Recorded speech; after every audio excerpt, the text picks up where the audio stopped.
வணக்கம். இன்னைக்கு இந்த வீடியோவில் நாம் பார்க்க போகிறது, இப்போ இந்த சேனலில் இதுக்கு முந்தின வீடியோவில் நாம் பார்த்த ப்ளவுஸோட ஸ்லீவை தான் நாம் இப்போ கட் பண்ணி தைக்கிறத பார்க்க போகிறோம். அதுக்கு முன்னாடி இந்த சேனலை இது வரைக்கும் சப்ஸ்கிரைப் பண்ணலைன்னா சப்ஸ்கிரைப் பண்ணிக்கோங்க. சப்ஸ்கிரைப் பட்டனை கிளிக் பண்ணி பெல் ஐக்கானையும் கிளிக் பண்ணுங்கள். இந்த சேனலில் வர வீடியோஸ் எல்லாமே நீங்கள் மிஸ் பண்ணாமல் பார்க்கலாம். இப்போ இதில் டிசைன் பண்ணுறதுக்கு சில்வர் கலர் டிஷ்யூ கிளாத் தேவையானது. இப்போ இது ரெண்டு ஸ்லீவுக்கும் சேர்ந்த மாதிரி கட் பண்ணியிருக்கிறேன். லைனிங் கிளாத்தும் மெயின் கிளாத்தும் இருக்குது. உயரம் 6.5 இன்ச் இருக்குது, 5.5 இன்ச் வர்ற மாதிரி உள்ள ஸ்லீவ். சுற்றளவு 9.25 இன்ச் இருக்குது, கொஞ்சம் அதிகமாக தான் இருக்குது, அப்படியே விட்டுருக்கிறேன். 9.5 இன்ச் சுற்றளவு போதுமானது. 2 கேன்வாஸ் பீஸ் இருக்குது, அது ரெண்டாக மடிக்கிறேன். இதோட அளவு பார்த்திங்கன்னா ஸ்லீவோட சுற்றளவு தகுந்த மாதிரி எடுத்து வச்சுருக்கிறேன். இப்போ இதோட உயரம் 3 இன்ச் அளவு இருந்தால் போதும். கீழே இருந்து 1.5 இன்ச்சுக்கு அடையாளப்படுத்தலாம். அந்த மடிப்பு பக்கமாக 1.5 இன்ச்சுக்கு அடையாளப்படுத்துகிறேன். அந்த சைட்லேருந்து கீழே அப்படியே வளைவாக ஒரு லைன் போட்டுடலாம். லைன் போட்டுட்டு இப்போ கீழே இருந்து 2.5 இன்ச்சுக்கு அடையாளப்படுத்தலாம். 2.5 இன்ச்சுக்கு அடையாளப்படுத்திட்டு இந்த சைடில் அந்த 2.5 இன்ச்சுக்கு அடையாளப்படுத்திருக்கோம் பாருங்கள், அது வரைக்கும் இப்படி வளைவாக ஒரு லைன் போட்டு அதை கொஞ்சம் கொஞ்சமாக கம்மியாக்கி சைடில் 1/2 இன்ச்சில் அந்த லைன் வர்ற மாதிரி அப்படியே வரைஞ்சிருக்கிறேன். இப்போ நம்ம வரைஞ்ச லைனில் அப்படியே கட் பண்ணி எடுத்துடலாம்.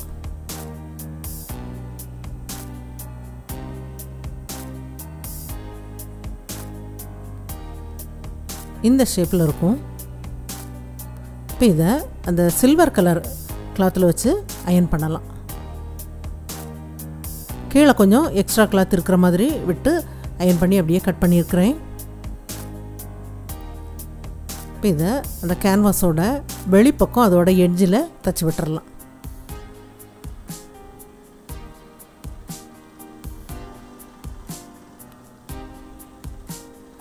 இந்த மாதிரி கிளாத்தில் பார்த்திங்கன்னா அந்த கேன்வாஸ் வந்து சில சமயம் கொஞ்சம் ஒட்டி பிடிக்காமல் இருக்கும். ஆனால் நம்ம தச்சு விட்டுட்டோம் அப்படின்னா சரியாக வந்துடும். ஆனால் ஹீட் வந்து அதிகமாக வச்சு அயன் பண்ண வேண்டாம். இது கீழே ஒரு 1/4 இன்ச் அளவு கிளாத் இருக்கிற மாதிரி ஒரு லைன் போட்டுட்டு கரெக்டாக அப்படியே ஒரு லைன் போட்டுட்டு கட் பண்ணி எடுத்துடலாம். நம்ம தைக்கிற அளவுக்கு கிளாத்தை விட்டுட்டு அப்படியே லைன் போட்டு கட் பண்ணி எடுத்துடலாம். மேலே அந்த கேன்வாஸ் அளவுக்கு வெளிப்பக்கம் இருக்கிற கிளாத் அப்படியே கட் பண்ணி எடுத்துடலாம். இந்த வளைவுக்கு ஏற்ற மாதிரி அப்படியே கட் பண்ணிடுங்க. கீழே அப்படியே நேராக கட் பண்ணிவிட்டு மேலே மட்டும் அந்த வளைவுக்கு ஏற்ற மாதிரி கட் பண்ணியிருக்கிறேன். இப்போது மெயின் கிளாத்தும் லைனிங் கிளாத்தும் சேர்ந்த மாதிரி வெளிப்பக்கம் ஜாயிண்ட் ஆக்கிடலாம்.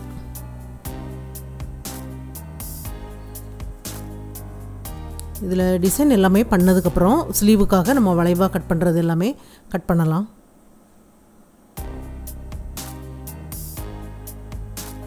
தச்சு முடிச்சாச்சு. இப்போது லைனிங் கிளாத் மேலே தெரிகிற மாதிரி வச்சுருக்கிறேன். இந்த பீஸை இப்படி வைக்கலாம். கீழே இருக்கிற பீஸோட எண்டும் மேலே வச்சுருக்கிற பீஸோட எண்டும் ஒரே இடத்துல வச்சுட்டு கேன்வாஸில் தையல் படாமல் அந்த எண்டில் அந்த வெளிப்பக்கமாக அப்படியே ஜாயிண்ட் ஆக்குறேன். அப்படியே ஜாயிண்ட் ஆக்கி இந்த சைடில் மட்டும் 1/4 இன்ச்சு கிளாத்தை விட்டு கட் பண்ணி எடுத்துருங்க.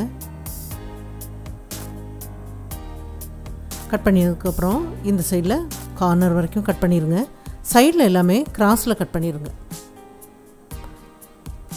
லைட்டாக கட் பண்ணி விட்டுட்டு இதை அப்படியே மேல் பக்கமாக திருப்பி எடுக்கலாம்.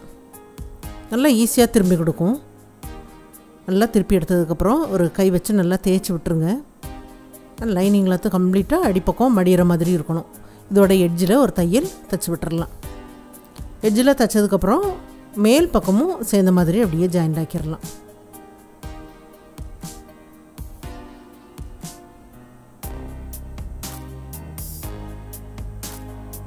ஜாயிண்ட் ஆக்கி முடிச்சதுக்கப்புறம் இதில் பைப்பிங் பண்ணுறதுக்காக இது கிராஸ் பீஸ் 1 சைடாக மடிச்சிருக்கிறேன். இப்போ இதை அடிப்பக்கமாக வைக்கலாம். கிராஸ் பீஸ் கொஞ்சம் வெளிப்பக்கம் தெரிகிற மாதிரி விட்டு ஜாயிண்ட் ஆக்குறேன்.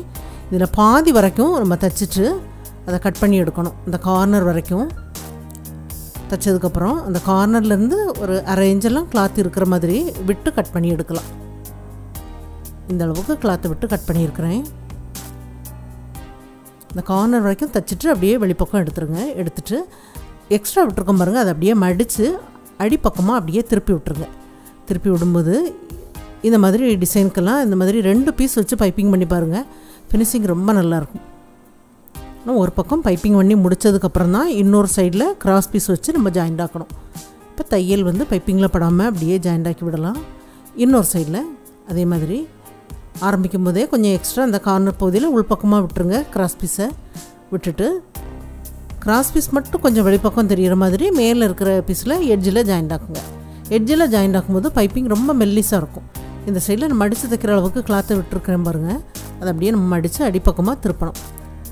இந்த சைடில் கொஞ்சமாக மடிச்சுட்டு அப்படியே அடிப்பக்கமாக திருப்பி பைப்பிங் பண்ணிடலாம்.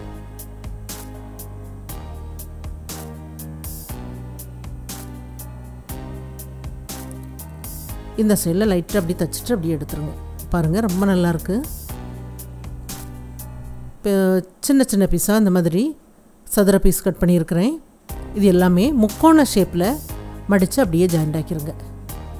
2 இன்ச் அளவு சதுர பீஸாக இருந்தால் போதுமானது. எல்லா பீஸுமே தைச்சி முடித்தாச்சு. தைச்சதுக்கப்புறம் இந்த பகுதியில் இப்போ இந்த மேலே இந்த வளைவாக இருக்குது பாருங்கள், அந்த பகுதியில் ஒரு 3/4 இன்ச்செலாம் இருக்கிற மாதிரி ஒரு லைன் போடலாம். லைன் போட்டுட்டு 2 பக்கமும் அதே மாதிரி போட்டுட்டு கொஞ்சம் கம்மியாக்கி அப்படியே கொண்டு இந்த சைடில் முடிச்சிருக்கிறேன். அப்புறம் நம்ம ஆரம்பித்த பகுதியிலேருந்து நமக்கு ஸ்லீவ் ஜாயிண்ட் ஆக்குறது வந்து நமக்கு எவ்வளோ வேணுமோ அது வரைக்கும் முக்கோண பீஸ் வச்சு ஜாயிண்ட் ஆக்குனா போதுமானது. 5.5 இன்ச்சு வேணும் அப்படின்னா அந்த பகுதியில் 2 பக்கமும் அடையாளப்படுத்தி விட்டுருங்க. அந்த சைடில் கொஞ்சம் கம்மியாக அந்த லைன் வர்ற மாதிரி நம்ம ஃபஸ்ட்டில் அடையாளப்படுத்தினது கொஞ்சம் அகலமாக இருக்கும்.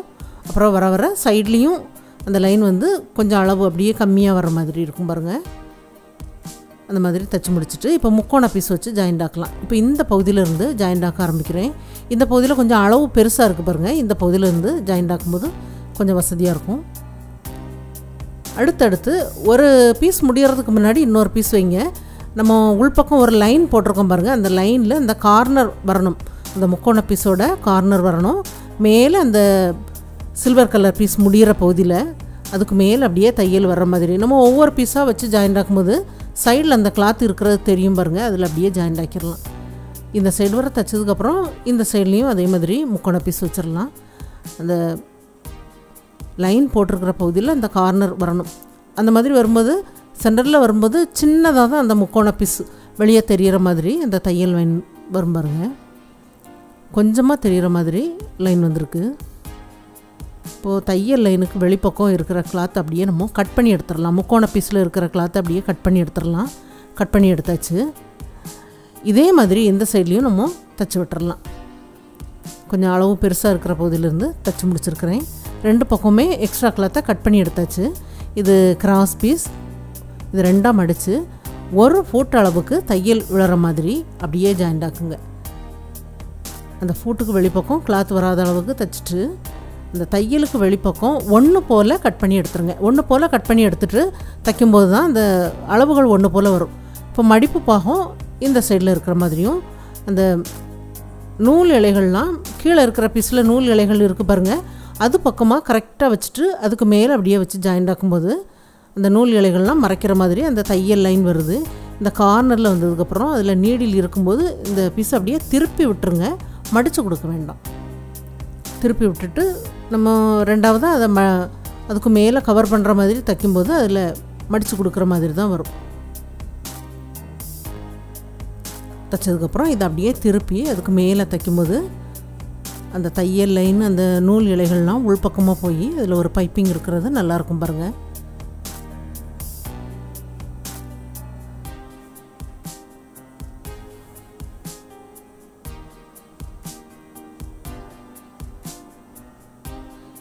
இந்த சைடு இப்படி வந்ததுக்கப்புறம் இதுக்கு மேலே இதை அப்படியே திருப்பி மடித்து விட்டுருங்க.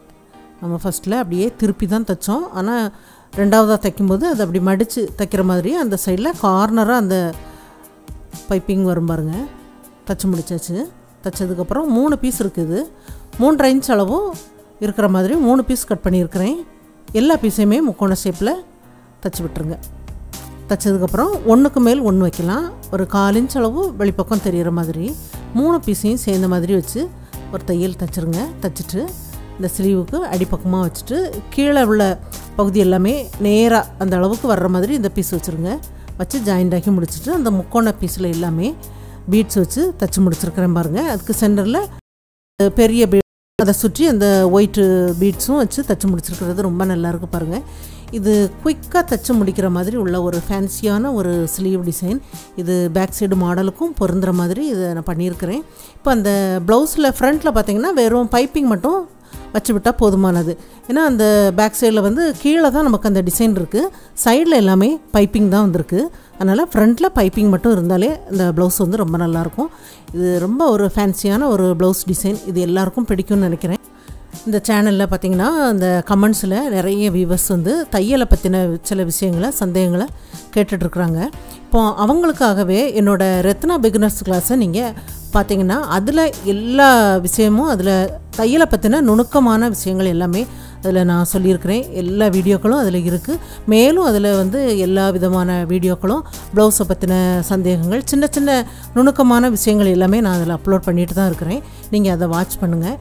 இல்லை இந்த டிஸ்கிரிப்ஷனில் கூட அதோட லிங்க் இருக்குது, நீங்கள் கிளிக் பண்ணி பார்க்கலாம். இந்த வீடியோ பார்த்ததுக்கு நன்றி. மேலும் வீடியோஸ் பார்க்க இந்த சேனலை மறக்காமல் சப்ஸ்கிரைப் பண்ணுங்கள்.